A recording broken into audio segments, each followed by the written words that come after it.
famille de pêcheurs en plein désert, devant les ruines de leur camp aujourd'hui abandonné. Vestige d'un passé proche, où ils attrapaient les poissons à foison, où ils gardaient quelques bêtes et où ils puisaient l'eau douce.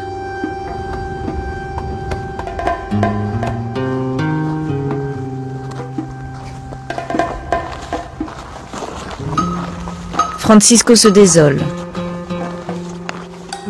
L'ancien fleuve ne charrie plus que du sable. Un désert s'est allongé dans son lit. Le Colorado est mort.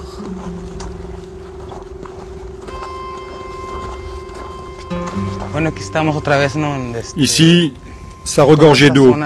On rangeait nos barques juste là, et en face aussi. On pêchait des muges, des sardines, des carpes, des poissons-chats, des grosses crevettes.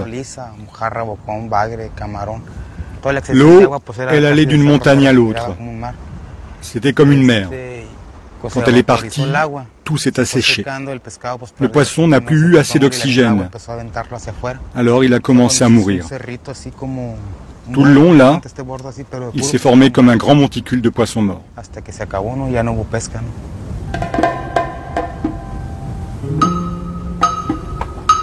L'eau que l'on devine au loin est une hallucination due à la chaleur, un mirage. Rappel douloureux du temps où le fleuve rencontrait ici l'océan et formait un estuaire immense. El Mayor, le village principal des pêcheurs du delta du Colorado. Un fleuve qui se jetait au Mexique. C'était avant. Aujourd'hui, le Colorado n'atteint presque plus la mer.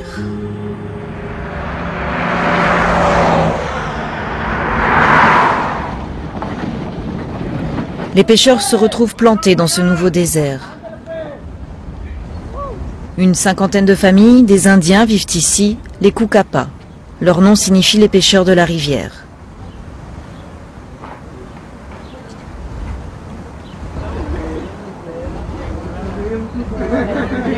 Autrefois des milliers, ils ne sont plus que 300 aujourd'hui, éparpillés dans le delta. Comme le fleuve Colorado, le peuple de Francisco se meurt.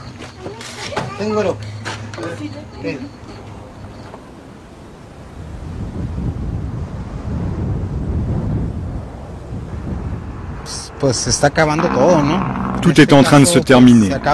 Si l'eau s'arrête, notre vie est finie. Parce que nous vivons de la pêche, nous mangeons les poissons. Ça a toujours été comme ça. Du plus loin que je me souvienne, les gens ici étaient des pêcheurs. Et en voyant ce fleuve, en train de mourir, en voyant qu'il n'y a plus de poissons, que tout est pollué, évidemment ça fait mal. Qu'est-ce qu'on peut faire? Je me sens très impuissant en voyant tout disparaître.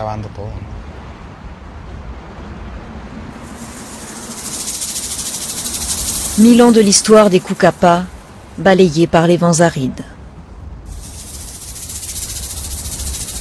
Ce delta, l'un des plus grands au monde, étendait ses tentacules marécageux sur près de 8000 km².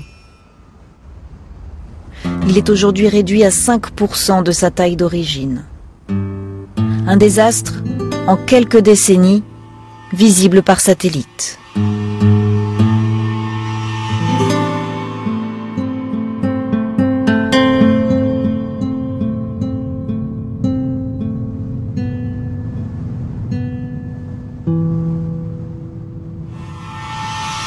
Prenant conscience des dégâts, l'État mexicain a créé une réserve marine en 1993. José Campoy en est le directeur